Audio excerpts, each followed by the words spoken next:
નમસ્કાર વિદ્યાર્થી મિત્રો, હું શૈલેષ આપનું હાર્દિક સ્વાગત કરું છું. હવે આપણે ધોરણ 12 માં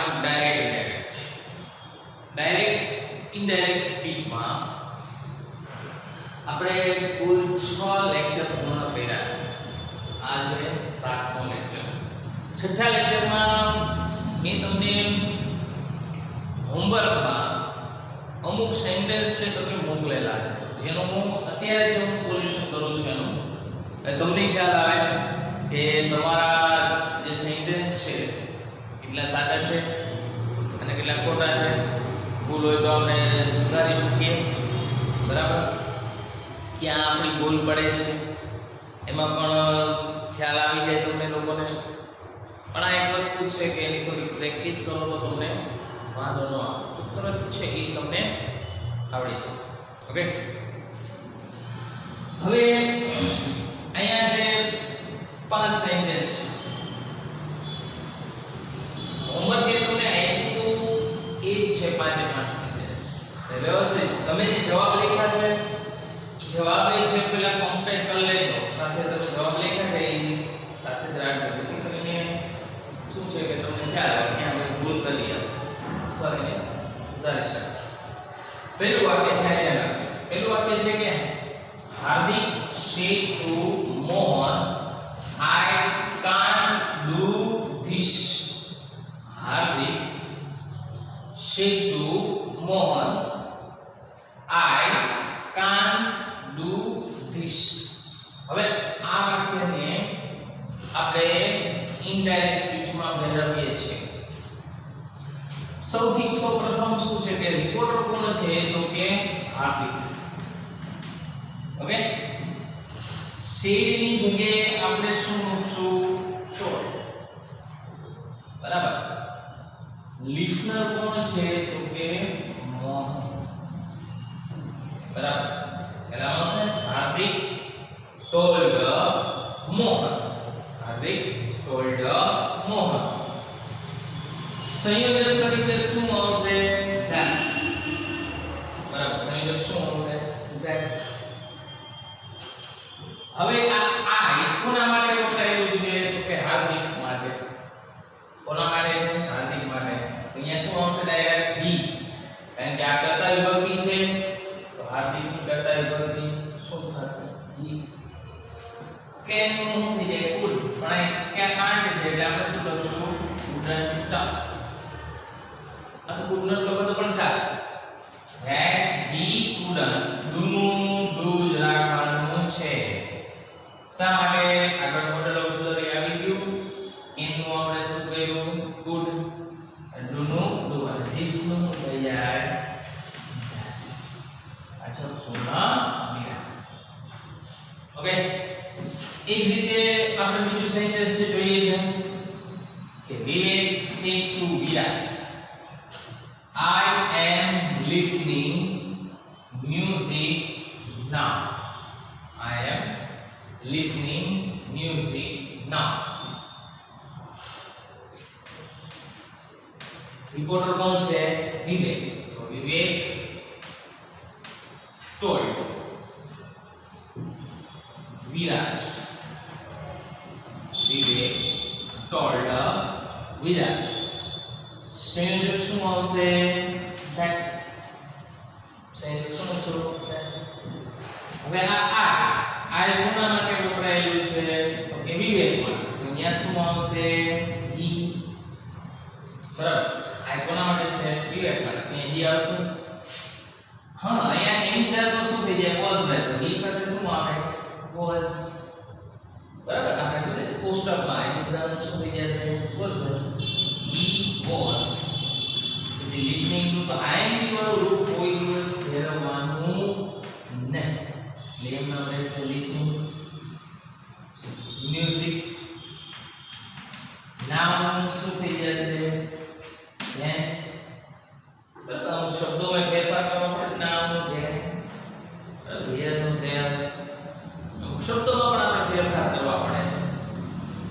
જો તમને લાગે કે આ ચાર વર્તમાન કાળ છે એનું શું થઈ ગયું? ચાલો ભૂતકાળ. એની સાથે બસ ચાલો ત્યાર પછી બીજું વાક્ય આ વાક્ય ખાસ ધ્યાન રાખજો બરાબર અહીંયા શું વાક્ય છે કે કેવલ say to Ketan we must obey our parents केवल say to Ketan we must obey our parents હવે જો આ વાક્ય લખેલું છે રિપોર્ટર કોણ છે તો કેવલ say to ની શું આવશે told listener કોણ છે કેતન સંયુક્ત તરીકે શું આવશે that ઓકે હવે અહીંયા શું છે we ઓકે મેં તમને આના પહેલા એક સેન્ટેન્સ આપણે એક આવી ગયું છે કે we નું આપણે શું કરવાનું થશે they શું કરવાનું થશે they જોઈએ કે we must obey our parents કે આપણે આપણા માતા પિતાનું પાલન કરવું જોઈએ we નું શું થઈ જશે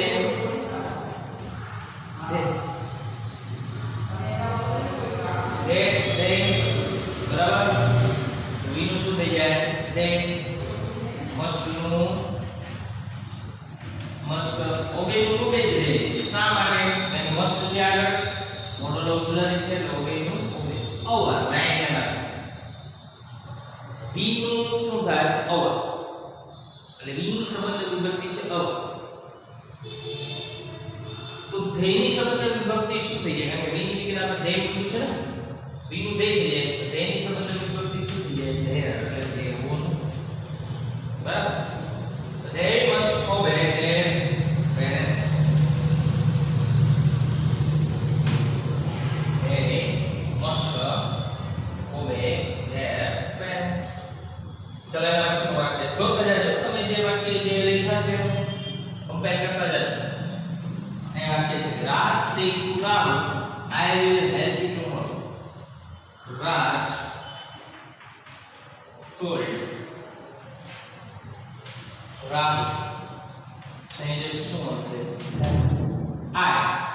I ગુના માટે છે રાજ એટલે શું હશે he will નું શું થઈ જાય good shall નું good થાય બરાબર that he would help નું help જ રહેશે કારણ કે આગળ જો મોડલ ઓક્સિલરી આવી ગયું એટલે help નું help મેં કીધું ને કોઈ પણ ક્રિયાપદ પાછળ કોઈ પણ ક્રિયાપદની આગળ મોડલ ઓક્સિલરી નો એટલે એમાં પછી કોઈ help would help you કોના માટે છે રાહુલ માટે કર્મ વિભક્તિ છે him એટલે રાહુલની કર્મ વિભક્તિ શું થાય him tomorrow નું શું થાય next day